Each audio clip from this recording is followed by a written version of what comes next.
Hello friends, नकलौदा land deal में mister Parashar के साथ नकलौदा के ही एक और प्रॉपर्टी डीलर थे जो कि पार्टनरशिप में थे दोनों, और उन्होंने ये लैंड सजेस्ट की थी। तो जब मैंने खेती वहाँ शुरू की, पहली फसल ली दिसंबर में ली, गेहूं की मैंने गेहूं बो दिया और बारिश भी हो रही थी बीच बीच में, तो अच्छा चल रहा था फसल। तो एक दिन मिस्टर रौनक आए, कहने के मैडम आप तो बहुत मेहनत करते, सब लोग तारीफ़ करते हैं कि इस फील्ड में कोई लेडी नहीं कर पाता कब है यहाँ, आप ही जो है एग्रीकल्चर कर रहे हो, आपके बारे में पहले भी सुना, आप फ्लोरिकल्चर करते थे, आप अकेले थे। मैंने कहा हाँ मैं अकेली लेडी थी।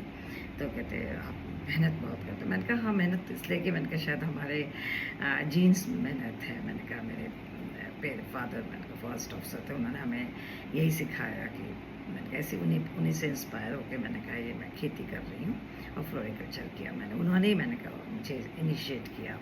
तो ऐसी बात है। फिर उसके बाद उन्होंने कहा कि आप ये मैडम जो जिसने आपको ज़मीन दी बेची, उसमें जो सीनियर थे उनके बारे में आपको एक किस्सा सुनाता हूँ। मैंने कहा क्या? कहता कि एक बार रात के 9 बजे मेरे घर में नॉक किया किसी ने। जब मैंने दरवाज़ा खोला, मैंने कहा रात के 9 बजे कौन आया, क्योंकि उस समय तक लोग सो जाते थे 9 बजे तक। तो हम सोने की तैयारी कर रहे थे क्योंकि क्वाइट था गाँव, उस समय छोटा था, पॉपुलेशन कम थी। तो कह रहे मैं खोला तो बाहर साहब खड़े हुए। मैंने कहा साहब आप इस समय? कहता रौनक जरा ऊपर मैंने मेरी गाड़ी है, मैंने कहा पार्क की हुई, तुम आ जाओ जरा मेरे साथ, तुम्हारे घर के पास है। तो कह रहा मैं ऊपर गया तो मैंने कहा साहब ड्राइवर कहाँ है? कि नहीं ड्राइवर नहीं, मैं खुद से चला के लाया हूँ गाड़ी। तो ताजुब हुआ कि अब बिना ड्राइवर के तो आते भी नहीं, हमेशा ही जब भी आते थे। फिर इसके बाद कह रहा उन्होंने डोर खोला गाड़ी का, तो एक अंदर एक बॉक्स था। कह रहा मैंने कहा क्या?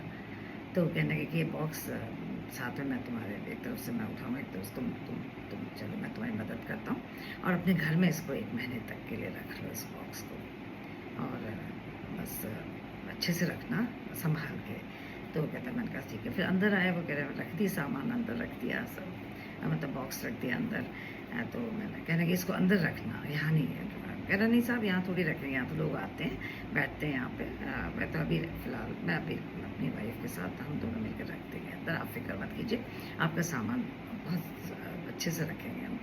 तो साहब चले गए। कह रहे जब चले गए तो कह रहे बहुत ही कह रहे हमें बेचैनी होने लगी, इतना बड़ा लॉक, इतना स्टील का बॉक्स है क्या इसमें? आकर कुछ समझ में, हमने कहा हो सकता है उनका अपना कोई सामान होगा ये रख के, तो क्या सामान होगा कुछ ये भी समझ नहीं आता।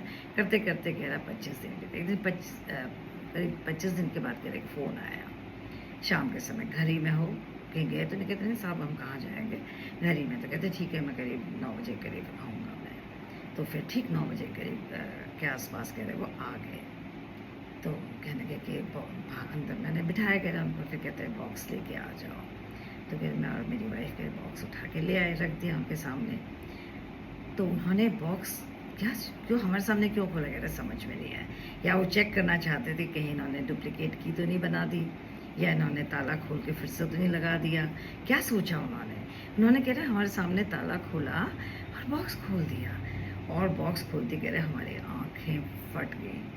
अंदर से पूरे नोट बिछे थे, उनके ऊपर इतना ज्वेलरी थी गोल्ड की कि समझ में नहीं आया कि इतनी ज्वेलरी कैसे हो सकती किसी के पास। कह रहे हमारा मुंह खुला का ही खुला रह गया। उन्होंने एकदम से उसको बंद किया और कहा कि इसको लेके मेरे साथ तुम गाड़ी में रख दो। कह रहा मैं समझ गया कि इनके वहाँ कोई रेट पड़ने वाली थी इनकम टैक्स की या कोई और, जिसकी वजह से इनको सामान मेरे घर में रखना पड़ा, क्योंकि इतना सामान तो कोई नहीं रख सकता। बाकी चीज़ों का जो भी किया होगा उन्होंने, पर ये तो उन्होंने ठिकाने लगाए थे मेरे घर छोड़ के, कह रहा रौनक सिंह ने।